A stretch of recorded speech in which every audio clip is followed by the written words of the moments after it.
Hello, explorers. My name is Trick Flux, and I welcome you to another edition of Space Alert. We're bringing you the latest in space news. The good news is we're always in space, so I can tell you about anything I really want to. But specifically, we're going to talk about what we're doing off this rock. So, first and foremost, we have a fresh launch for you today. Happened on Friday, January 20th, between around 7:42 p.m. Eastern Time, out of Cape Canaveral. We'll go ahead and play this launch here in the background. That launch was done by the United Launch Alliance on the Atlas V. Now, that's the first of 11 planned launches in 2017 since the company's first been founded. They've done 116 successful launches since December 2006. This specific launch was to put up the SBIRS infrared, that's space-based infrared system. It's surveillance focused on missile warnings, missile defense, technical intelligence, and battle space awareness. Whatever battle space awareness really means. That can be really scary or really fun. Probably a little both.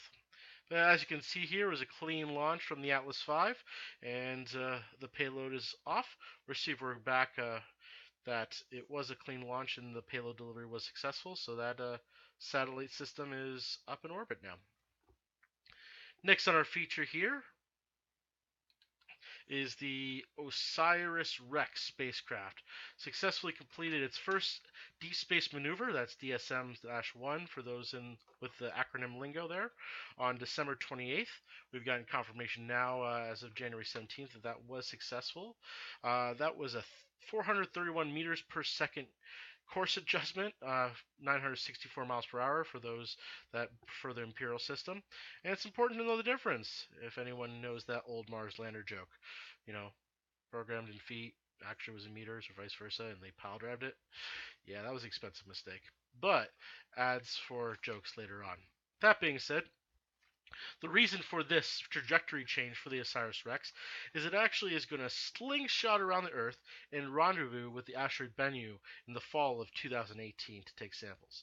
So the awesomeness of this is we sent something out to turn around to slingshot it by our planet to get someplace faster.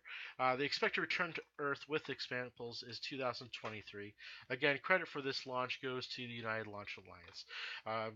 Keep shooting us to the stars. Thank you very much, NASA. And as always, I'll include links for this in the About page for this video. Next up, we have some nice images from New Horizon here coming back from Pluto. That's right, our former ninth planet, aka our current one of like 28 dwarf planets. But either way, we all love Pluto because we have, attachment to the Disney dog Pluto, I'm sure. Don't sue me, Disney. Thank you. Anyways, moving along. As you can see here, there's some high resolution shots of the surface of Pluto. Again, the links will be provided, and you can take a closer peek at the surface of a planet that didn't complete a single rotation since the time it became a planet and was discovered to the time it was debunked down to a dwarf. But it should complete, a full rotation in 21 something or other. That being said, we're going to do a quick shout out here to an explorer named Eugene Cernan. Eugene Cernan is the Apollo 17th astronaut and was the last person to walk on the surface of our moon. Unfortunately, Eugene Cernan passed away here in the past couple weeks, and we say thank you, Explorer, for all the hard work that you've done for us. There's a picture of Eugene standing on the surface of the moon with the pale blue dot in the background. And again, we thank you, Explorer, for all you've done for us.